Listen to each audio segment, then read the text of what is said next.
บายดีแล้วก็สวัสดี FC ที่ติดตามรายการทั้งช่องสกายไลน์เนาะมื้อนี้ผมจะเอาเรื่องเล่าวเกี่ยวกับระบบการปกครองของคนลาวในสมัยก่อนของอาณาจักรล้านช้างสมัยก่อนเนาะซึ่งใช้ระบบอาญา4เนาะแล้วระบบอาญา4ก็สิมีด้วยกันอ่าใหญ่ๆที่เป็นเจ้าแผ่นดินอยู่4อย่างก็คือเจ้ามหาชีวิตหรือพระมหากษัตริย์1แล้วก็เจ้าอุปราช2เจ้าราชวงศ์3แล้วเจ้าราชบุตรเป็น4เนาะ ซึ่งอันนี้คือที่เพิ่นเอิ้นกันว่าระบบอาญา4ที่เขียนขึ้นมานี่เอามาจาก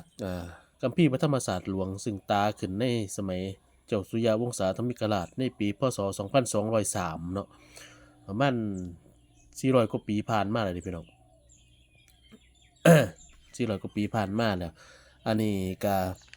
เป็นกฎหมายเอ่อเอ่อที่ใช้ในจากร้านสร้างสมัยก่อนแล้วเพิ่นได้บอกเกี่ยวกับตำแหน่งขุนนางไว้เนาะตำแหน่งระบบอาญา4นี่นะเพิ่นแบ่งเป็นฝ่ายแผ่นดินแบบที่ว่าเป็นขุนนางเนาะมีอยู่3องค์ฝ่ายสูงสุดก็คือเจ้ามหาชีวิตหรือพระมหากษัตริย์ฝ่ายแผ่นดินมี3พระองค์คือเจ้าอุปราชเจ้าราชวงศ์เจ้าราชบุตรเนาะฝ่ายเสนาอันนี้เนาะเสนาอันนี้เสนาฝ่ายขวามี10พญาคือพญาเมืองแสนพญาเมืองขวาพญาเสี้ยงเหนือพญาเสี้ยงสาพญาพันนาพญาสองเมืองเนาะนี่เป็นพญาเมืองห้าม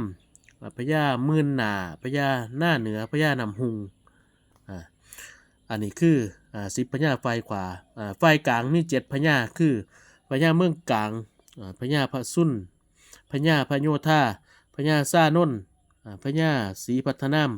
พญาศรีสมุทรแล้วก็พญาศรีสุนนท์อันนี้7พญาเสนาฝ่ายกลางเนาะเสนาฝ่ายซ้ายมี10พญามีพญาเมืองจันทร์พญาเมืองซ้ายพญาเสียงไต่พญาเมืองปากพญาสาขาพญาเมืองคุกพญาพันหลวงพญาอีไลพญาหน้าไต่แล้วก็พญาเมืองแพ่นอันนี้คือ10พญาฝ่ายซ้ายเนาะฝ่ายทหารเนาะฝ่ายทหารนี่มีอีก6พญามีพญาสุโพ1พญาคำมูลพญาเวียงแก่แล้วก็พญาเวียงค่ำพญาอุปาราชาพญามื่นเสมอใจอันนี้ก็เอามาให้พี่น้องเบิ่งแค่นี้เนาะนอกนั้นมันจะมีพวกธรรมรงค์สั่งสอนออกอัดธรรมพวกพระสุนนักเสพอันนี้สำหรับผู้ที่สนใจผมว่าหนังสือเล่มนี้ก็มีความรู้มีอหยังให้อ่านที่ศึกษาหลายเด้แต่สำหรับมื้อนี้ผมจะเอาเรื่องเล่าเกี่ยวกับขุนนางของอาณาจักรล้านช้างในสมัยก่อนมาให้พี่น้องได้เห็นเนาะคือกับขุนนางสมัยอาณาจักรอยุธยาล่ะสิมีออกย่าโกษาธิบดีออกย่ามหาเสนาออกย่ายมราชเนาะอันนี้ของลาวนี่สิเป็นพญาเนาะพญาเมืองแสนพญาเชียงสาพญาเด้บ่แม่นออกย่ากับพญาก็อันเดียวกันล่ะ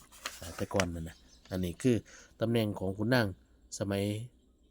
อาณาจักรล้านช้างซึ่งผ่านมาแล้วหลายร้อยปี